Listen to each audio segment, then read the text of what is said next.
Why did you not just tell me you did not have time? Because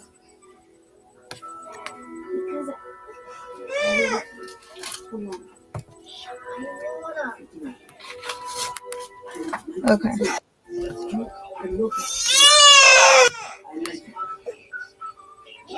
There we go. Maybe. Holy smokes. Oh, are you guys live already? Apparently yes, sir. Yes. All right, everybody. Well, welcome to this week's Live with Lussetto. Been a little interesting as my computer spent the last 15 minutes updating, and I'm a little late to the party as usual, I guess. This week's guest, we got Derek Moody, the driver of the Flying U. Welcome, Derek. How's it going? It's going good. So, boy, we'll just kind of jump into stuff. Derek, did you grow up in Wheatland? Have you lived there pretty much all of your life? Pretty much all my life, yeah. Okay. What brought you to the world of pulling? Where did you get started? Oh.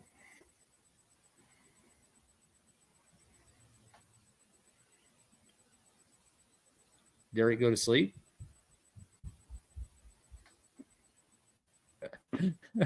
We're gonna have to check out and see what happened to Derek. It looks like he may have froze up. Jazz, you might send him a message real quick if you can, and see if he's got to back out and come back in.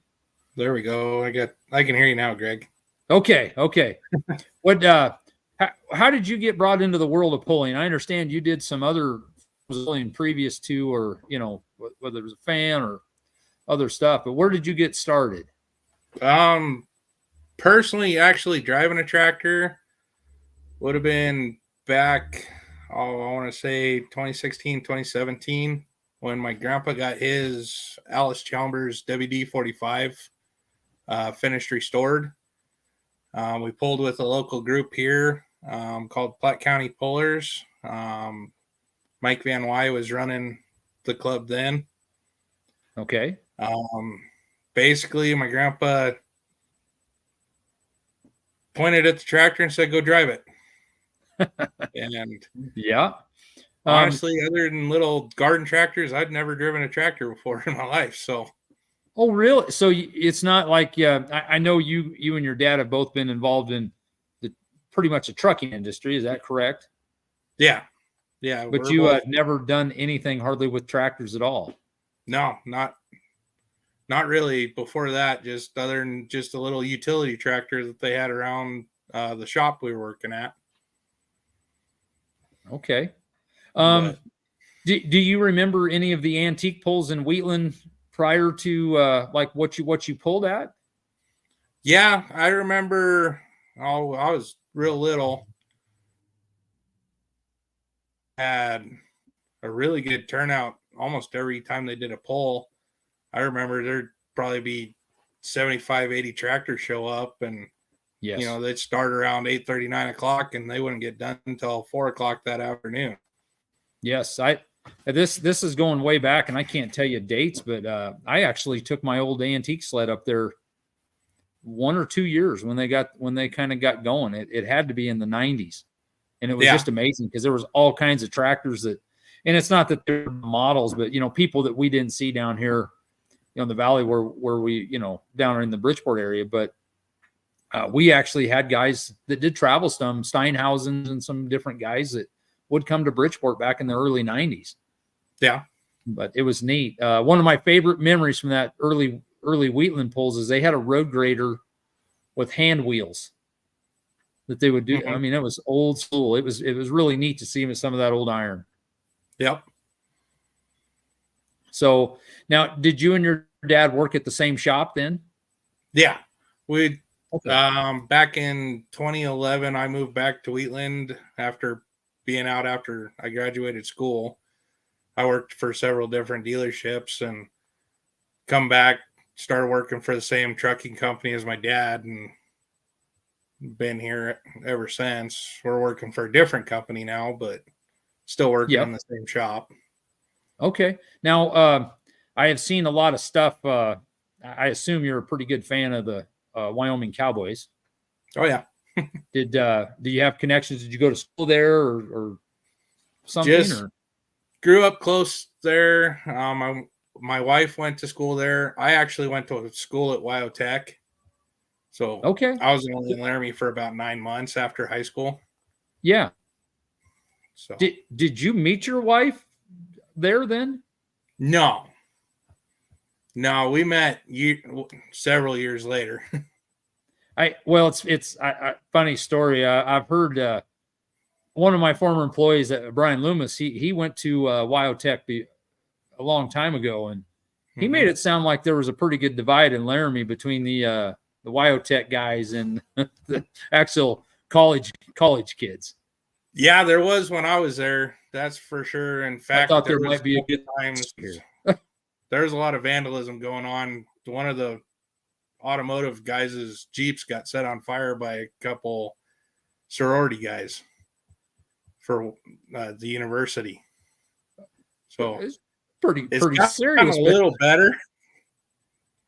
Here, I was thinking it was somewhat of a drive. That sounds like pretty serious, huh? It got pretty wild there while I was there. Wow. I'll be darned. But it seems like they get along better now since. Yeah. I'll be darned. So, well, we'll fast forward. What year did you guys? What years did you guys build the Economote? We purchased the tractor in 2019. I think it was August. Okay. Because we were on our way to one of my cousin's weddings out in eastern Nebraska, and I seen the ad on Facebook, and we stewed on it for the whole weekend. And on our way back home, we swung into the guy's place there in Scotts Bluff. Yep. In between Scotts Bluff and Mitchell, and stopped, took a look at it, and then the very next night we drove back over and picked it up. I'll be darned. And when you guys got that thing, it did need a tremendous amount of work too. It did. It was straight out of the 80s. Yeah. It still had a front seat out of a Corvette. No cage, no safety stuff on it at all. And yeah, it hadn't been fired up in a while. I think just a little background history on that tractor. I do believe that tractor, it was built here in Bridgeport. I think so, because you sent me a picture of it one time pulling. Yeah, I think it might have pulled at one of our local antique pulls once or twice, and then I don't remember seeing it again. So it probably literally was built in the 94, 95 time frame. And then you guys purchased it, and then you might run through, but I think you guys totally dismantled and just about started over. We did that first year in 2019 when we had it, we took everything off of it. I had it down, had tires off of it, had it down to the rear end, the Massey 44 transmission and rear end, and the frame rails was all it was sitting in the shop for a while. Yeah. Then I purchased the front end skis, found front axle out of a 60 something Dodge that I'm using. That I cut down to make it work with the tractor, and then ordered in a roll cage and started building it, and just basically started from the ground up. Yeah. We went through the original engine that was on it. I kind of went cheap on an engine rebuild. Kind of regret that. Yeah. We took it to Bridgeport in it might have been 2019 when we took it to Bridgeport that first time.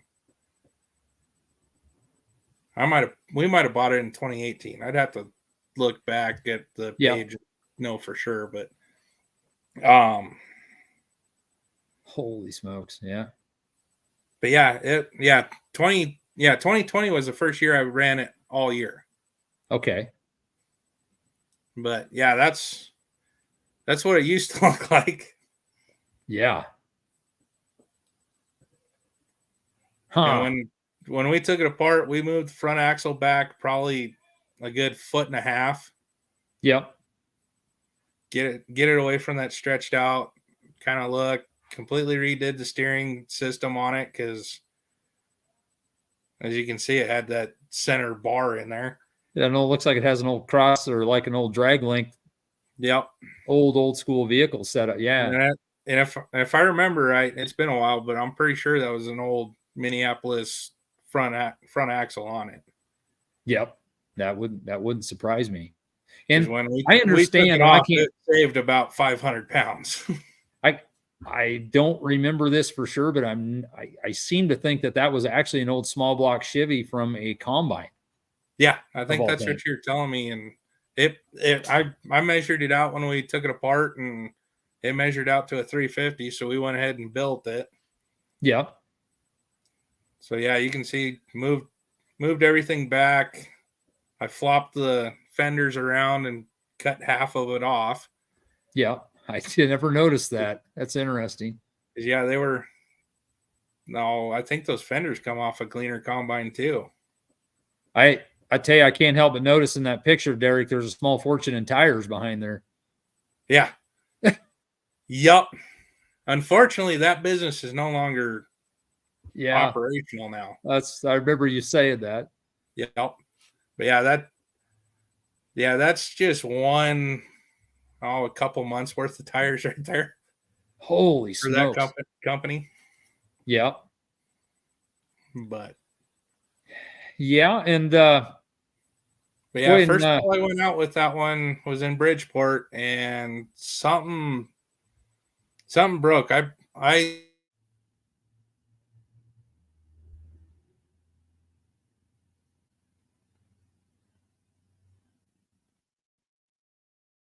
we lose Derek again.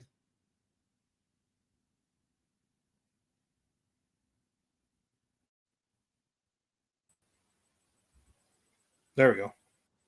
Oh, there you are. It kicked me out. Okay.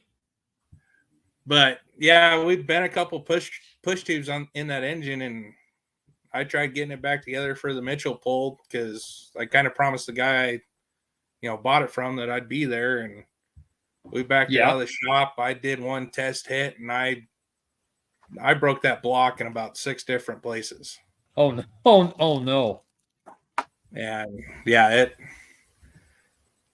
I think I added it up one time. I spent 6 months every night, weekend, every free chance I had trying to get it to where it was ready to go pulling.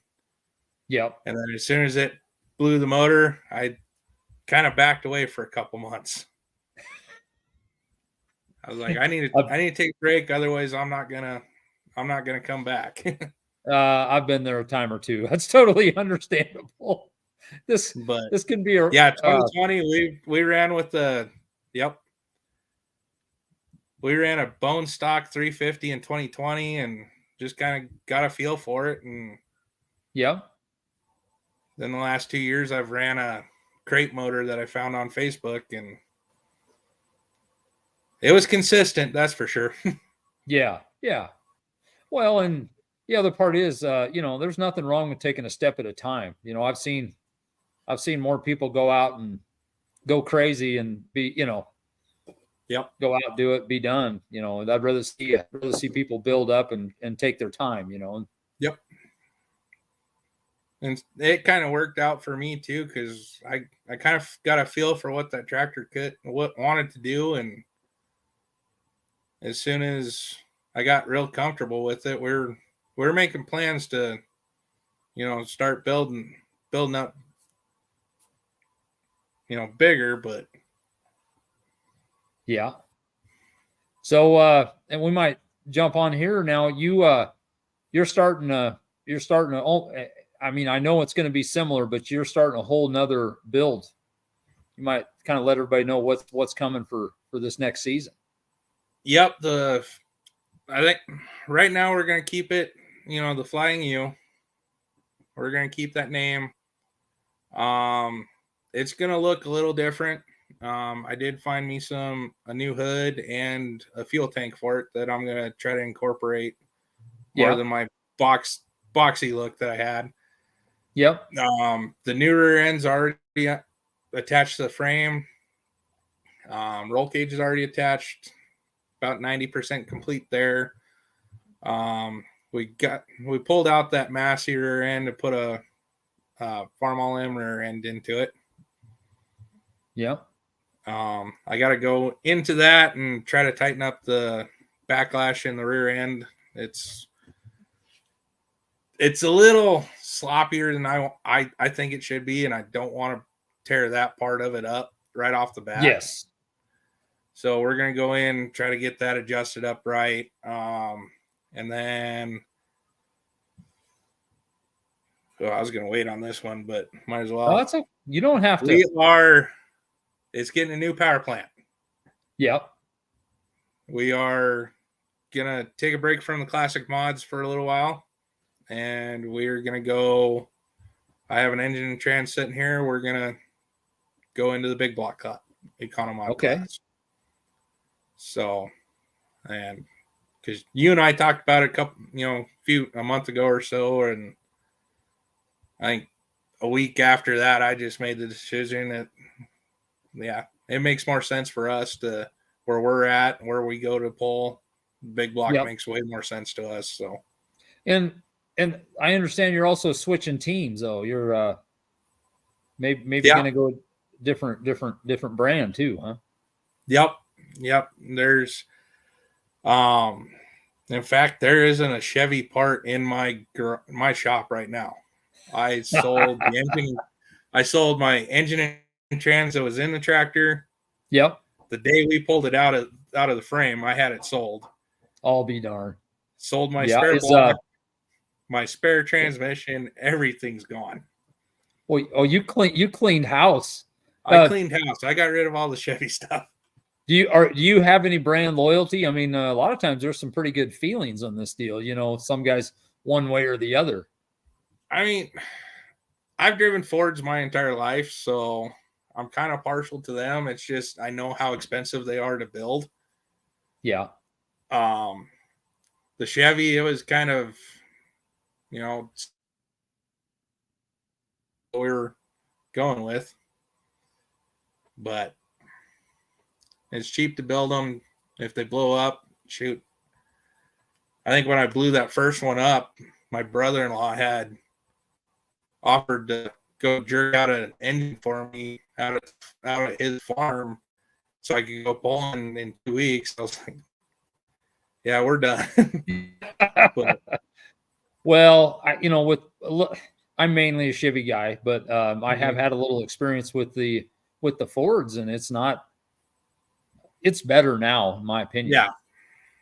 There's a fair amount of stuff available, and that 460 is a good platform. Yeah.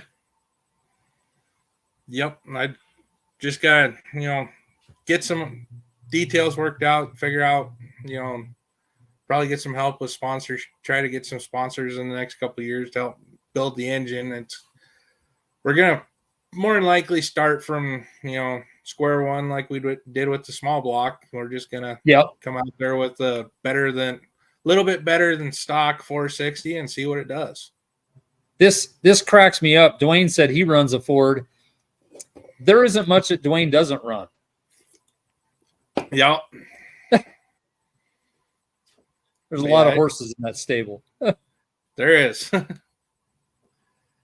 But yeah, we're gonna go ahead and do the big block. I think once we're happy with where we're at with that, then I think like you and I were talking here a while back, we might try to build the twin LS engine tractor.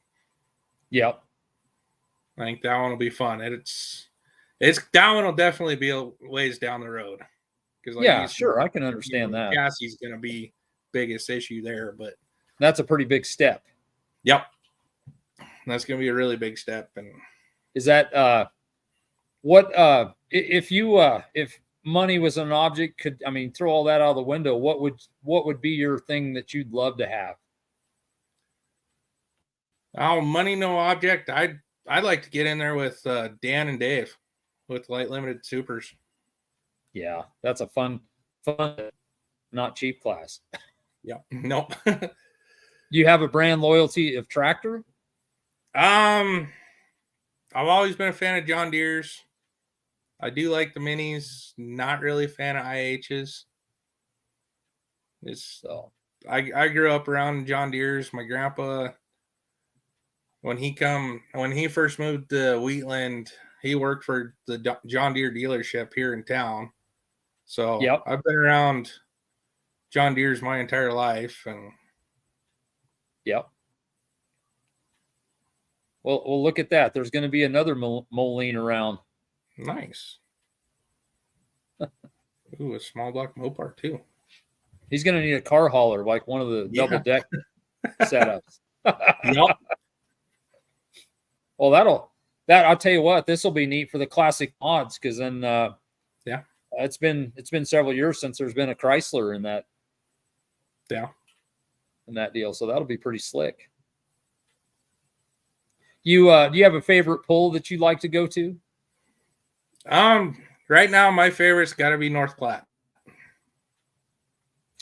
Okay, what's I want to hear a reason why. I'm curious. I like North Platte as well. Yeah, it's a fun pull. We make a weekend out of it with the family and everything. Everybody comes down, and I got some family that's out in eastern Nebraska and Atkinson that'll come down to North Platte. So that's close enough that they can attend. Yep. The crowd there is always great. If it's kind of a close guys, okay. It's really close between North Platte and Mitchell. Yeah, because Mitchell was the first Heartland pull that I actually went and watched was at Mitchell. Oh, really? Yep. Yeah, a friend of ours that works for Floyd's in Scotts Bluff, he delivered parts to us on a Friday night, and he's like, well, I need to get home so we can go to the tractor pull. And he started telling us about it, and next thing I know, as soon as we were done at work, we were in the pickup and heading for Mitchell just as fast as we could so we could go watch. Yep. So, but no, between those two, in both places are amazing. Yeah. But I got to lean more towards North Platte because, we get everybody down there, and yeah. Other than when it decides to hail on us, that kind of hurt. That is one of the strangest things I've been a part of. We're always outside in the weather, but you just don't think about that. But man, we got smoked there. We did. I hope that's a one and only time. Yeah. Yeah, I just got the tractor loaded on the trailer when it started hailing on me, and I was like, well, maybe I'll be all right with the roll cage and my seat. And nope, them things still hurt. Yeah. I tell you what, the ironic place I was in the water truck. Mm-hmm. Because I was trying, the dust had come up when that wind come up. I was trying to calm the dust down, try to get done as much as we could. And holy cow, I rode that thing out in that water truck with no windows. One time I was going to make a break for it, and then it didn't take long to realize it was kind of every man for themselves. Yeah. Yep. I ended up having to bail off of the tractor, off the trailer, and then run completely around our pickup just to find an empty seat to sit in to ride it out. But yeah, no, it was still an enjoyable night. I'm glad we got that one in that night. Oh, and the sad part was the crowd was amazing. That place was full. It was packed, but yeah. What's the farthest you've ever traveled for a pull? Right now it is Goodland, Kansas. Yep. I think that's the farthest we've gone. Had to travel to go to a pull. Before that, it was North Platte. So, you have any kind place of right now our max of a distance to go for one? Well, and a lot of people don't think about it because I mean you're well, even from Bridgeport here, you're what 110, 20 miles. Yeah. You know, and then you throw another 230 on top of that. That's a good day's drive. Yeah. Yep. We usually both those days we'll leave at 6:30, 7 o'clock in the morning, and we'll show up about I think it was about 2 o'clock each day or each time. Yeah. Or each city. So get there with a little bit of time to decompress before we got to get going. But yeah, it's been fun. Yeah. You have any memorable pulls or hooks that stick out in your mind? Right now, it's that first pull my first hook in North Platte this year. That was the first time my tractor has gotten out any bit of out of shape with me driving. Yeah, that was interesting. I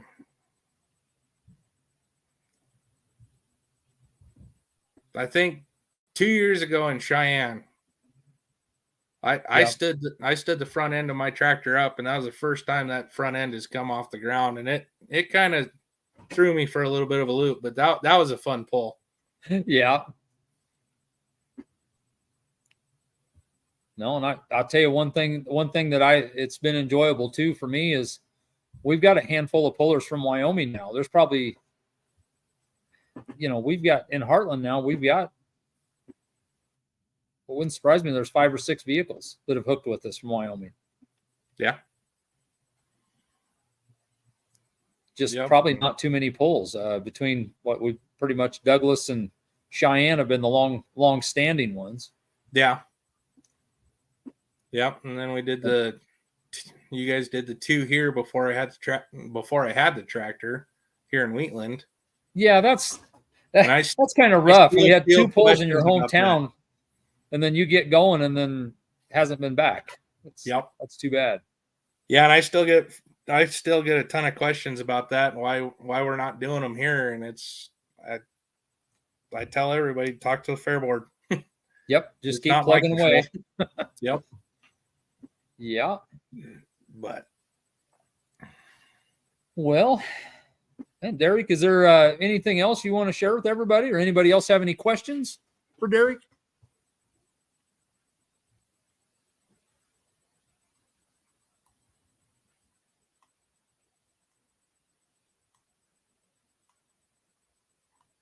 I don't know. No, Did you freeze up there, Derek? Or no, I'm here.